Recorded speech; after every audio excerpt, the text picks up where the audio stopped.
She begged him with a newborn baby in her arms, but he kicked them out into the night without mercy. "Pack your things and get out of my house," he shouted, pointing his finger toward the door. His face twisted with disgust as he looked at Anna, holding their crying baby. "I'm done with this nonsense. You and that child are just holding me back from my real future." Anna's hands shook as she tried to quiet Ivy, who was wailing from hunger. The baby's cries filled the small living room of their modest apartment in Port Harcourt. Anna's eyes were red and swollen from crying all day since Peter had told her about his plans. "Peter, please," she begged, falling to her knees on the cold concrete floor. "You know I have nowhere to go. Ivy is just a baby." But he kicked them out into the night without mercy. Years later, the same woman would build an empire from nothing, while the man who threw her away would beg to survive. Watch how Anna turned from a wife once deeply loved by Peter to a woman seen as bad luck the moment she gave birth. Sit back. Let me tell you a story that will grab your chest and not let go. A story of betrayal, struggle, and an ending no one saw coming.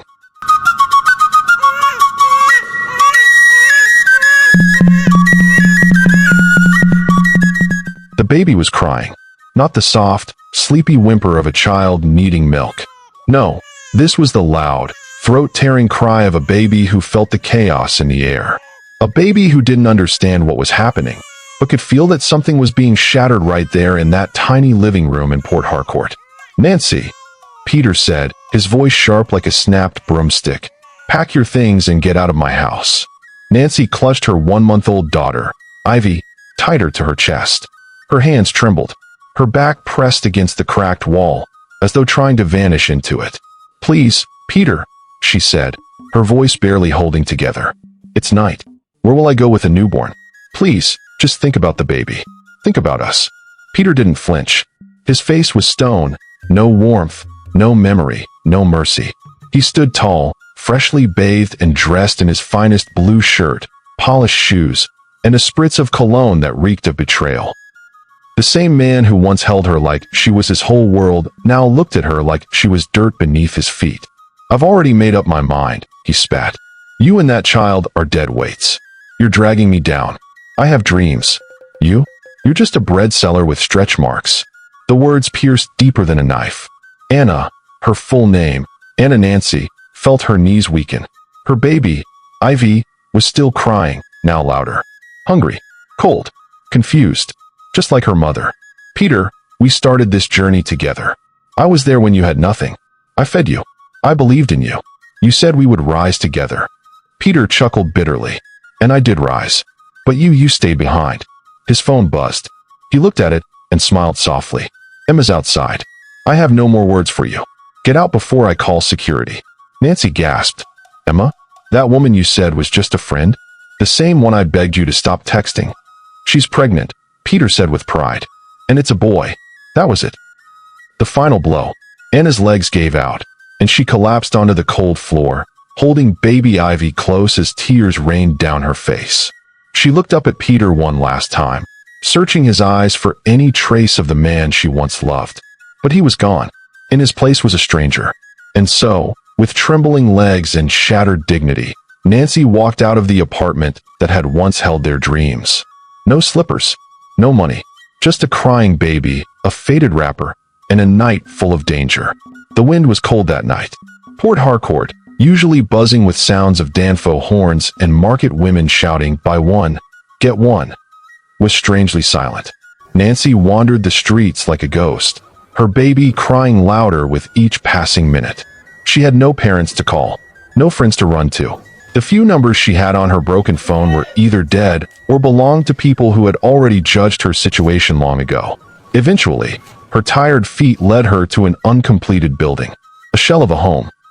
Walls with no roof, floors with no tiles, a skeleton of safety.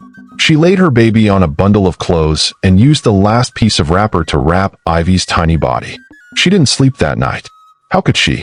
She watched over her daughter like a hawk, whispering prayers and lullabies even as tears soaked her cheeks. By morning, her breasts had dried up. Ivy cried from hunger. Desperate, Anna carried her baby and began to beg. Some gave her coins. Others ignored her completely. One woman dropped a sachet of pure water and said, Feed the child this. That's all I have. And yet, Anna kept going. She begged with shame swallowing her pride. She begged because the love for her daughter was deeper than her pain. One afternoon, under the blazing sun, a black SUV rolled to a stop near where Anna sat. A woman in her early 50s stepped out, wearing a flowing Ankara gown and gold bangles that jingled as she walked. She stopped, looked at Anna, and then said softly, "What's your name?" Anna looked up, confused. "My name is Anna." The woman nodded. "I'm Madame Dorcas. You'll come work for me. Cleaner, nanny, cook. Anything you can do, you'll do it." Anna blinked. "You're giving me a job?" "Yes," the woman replied. "But not for free. I don't do pity. I do purpose. You want to survive? Stand up." Madame Dorcas changed Anna's life. It wasn't easy. Anna worked like her life depended on it, because it did. She cleaned floors on her knees, washed plates till her hands turned white, and sometimes cooked large pots of soup for Madame Dorcas' noisy grandchildren. But she always got paid, and every naira she earned, she saved. She didn't buy clothes. She didn't do hair. All she cared about was Ivy. When Ivy turned 3, Anna used her savings to buy a small gas stove and frying pan. She started frying buns, that sweet, round fried dough people love to eat on their way to work. She sold in front of Madame Dorcas Gate at first. Then she moved to a street corner near the market. Her buns were soft, golden, and always hot. People started calling her Buns Mama. Business grew. She expanded from 1 frying pan to 2. Then she hired another woman to help. Then she bought a small kiosk. By the time Ivy was 10, Anna had registered the name Anna Buns Limited. And people all over Port Harcourt started asking, "Have you tasted that woman's buns?" Ivy, Anna's pride and joy, was brilliant from day one. She never needed to be told twice. She helped her mother fry buns before school. She washed plates, ran errands, studied late into the night under a rechargeable lamp. One day, her school organized a scholarship test sponsored by a foreign NGO. Ivy took the exam. She passed, with the highest score in the entire state. That's how Ivy got into one of the best secondary schools in Nigeria. From there, she won another scholarship to study medicine abroad. But she refused. "No," Ivy told the sponsors. "I want to serve my people here." So she studied medicine in Nigeria, graduated top of her class, and got hired by a top private hospital in Lagos. Anna wept that day, not out of sadness, but joy. "You did it, my daughter," she said. "You turned pain into power." Now let's talk about Peter. After throwing Anna away, he moved in with Emma. She was young, stylish, and pregnant. But after a few months, Emma became restless. She wasn't the type to settle down and play house. Peter lost his job. He had a fight at the construction site. One day, during a project, a heavy rod slipped and fell on his back. His spine snapped. They carried him to a hospital. The bill came. Emma paid once, twice.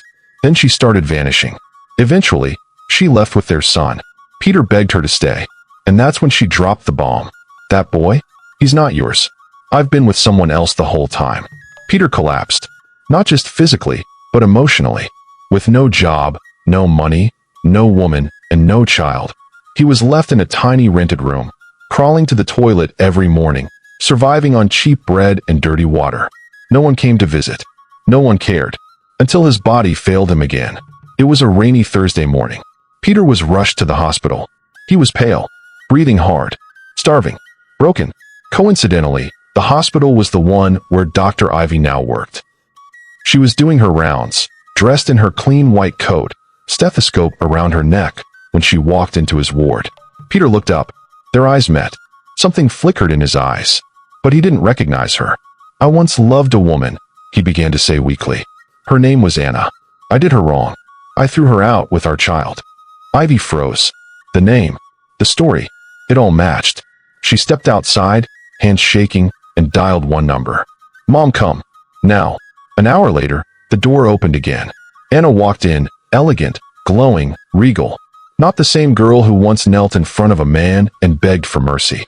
Peter turned slowly, and when his eyes landed on her, he gasped, "Anna." And beside her stood Ivy. Tall, brilliant, the same baby he once threw into the night. Peter began to weep. But it wasn't what Anna did that shocked the nurses in that hospital. It was what Ivy did next. Everyone expected anger. Everyone expected Ivy to shout, to throw words at Peter like stones, to remind him of how he tossed her and her mother out like they were worthless. But instead, Ivy walked forward, silent. Her shoes echoed gently against the polished tiles of the ward floor. She stood beside the bed and looked at the man who had once called her a mistake. Peter couldn't hold her gaze. His eyes were red, overflowing with tears. His voice cracked as he whispered, "Ivy, you've grown." Ivy didn't speak. She reached into her white coat and pulled out something small, a black envelope. She placed it gently on the small hospital tray by his side. Peter's trembling fingers opened it.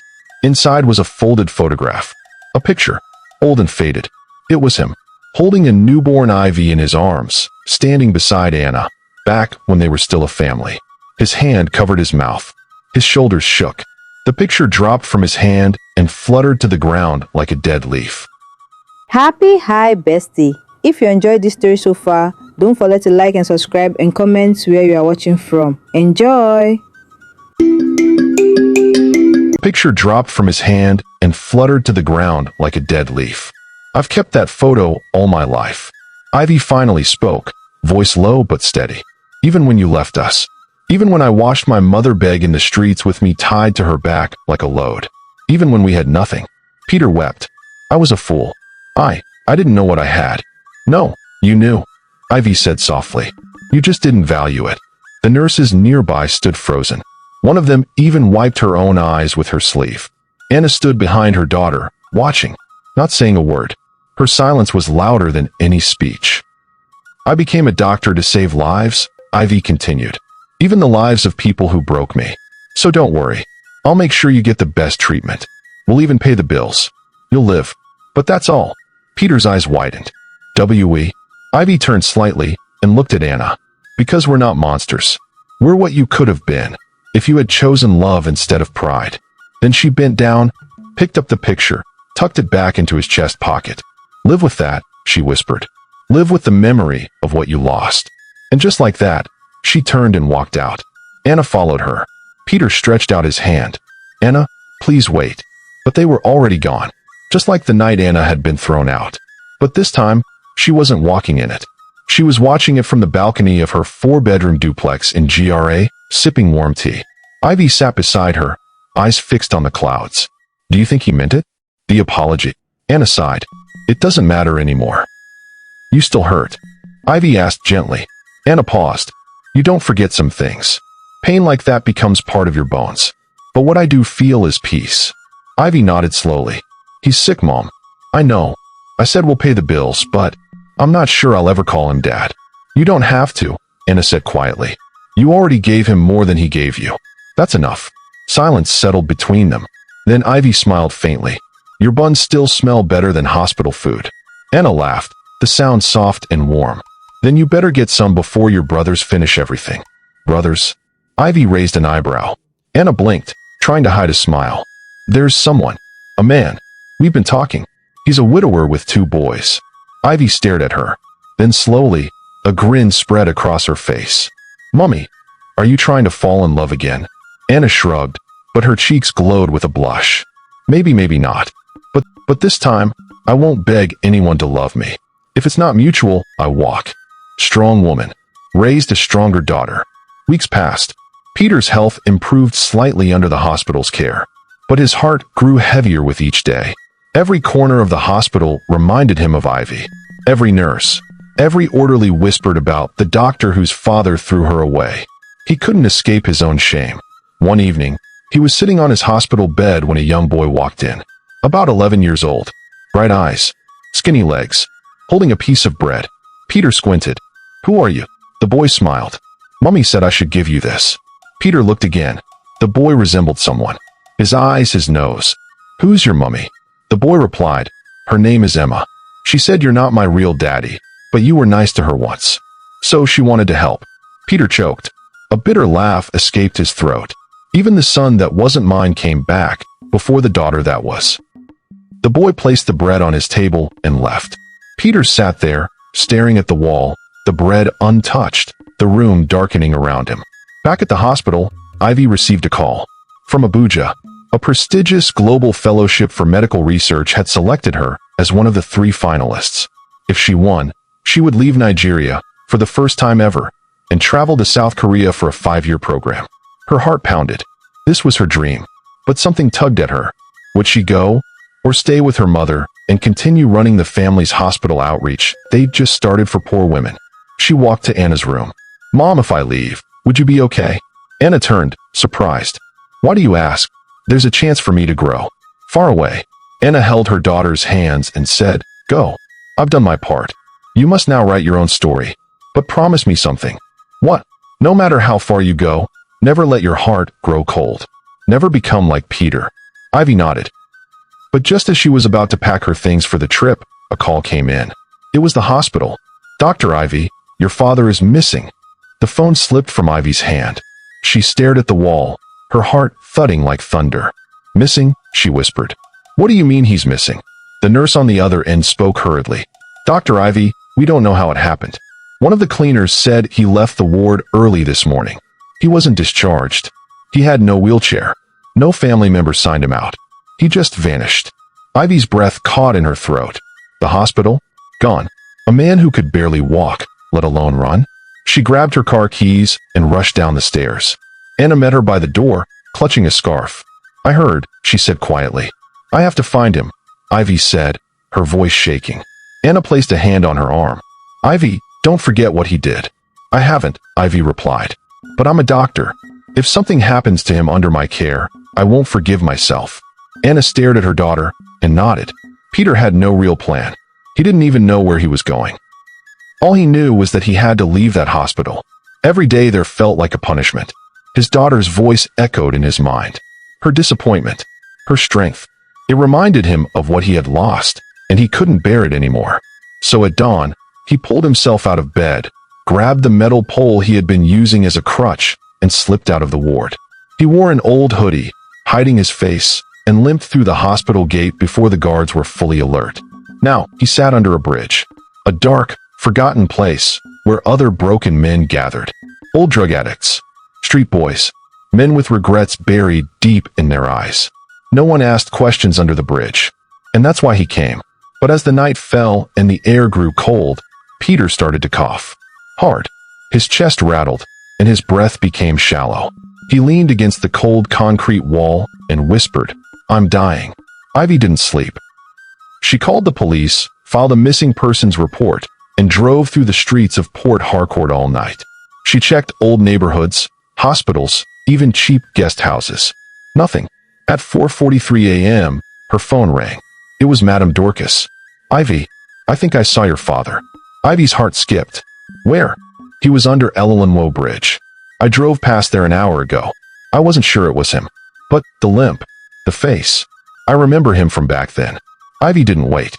She drove like lightning through the wet streets, headlights slicing through the mist. When she arrived at the bridge, she stepped out of the car into darkness and fear. Then she saw him, curled like a dying animal against the wall. "Daddy," she said it before she could stop herself. Peter looked up. His eyes were sunken, his lips cracked, his hands trembling. "Ivy," he croaked. She dropped to her knees beside him. "Why did you leave?" she whispered, tears already falling. "I didn't deserve to be healed by you," he muttered. "I didn't deserve your kindness. I thought maybe it would be better if I just faded away." Ivy pressed her fingers to his wrist. His pulse was weak. She didn't think twice. She carried him, her own father, into the back seat of her car and rushed back to the hospital. And all through the ride, Peter kept whispering, "I'm sorry." Back at the hospital, doctors and nurses worked quickly. Peter was stabilized, but the diagnosis was serious. His lungs had begun to fail. He needed a transfer to a bigger hospital in Abuja. And the cost? Over 3 million naira. Anna stood in the hallway, arms folded, listening. She said nothing as the doctor explained the options. Ivy was quiet too, staring at the x-rays like they were her own lungs. "Mom," Ivy finally said.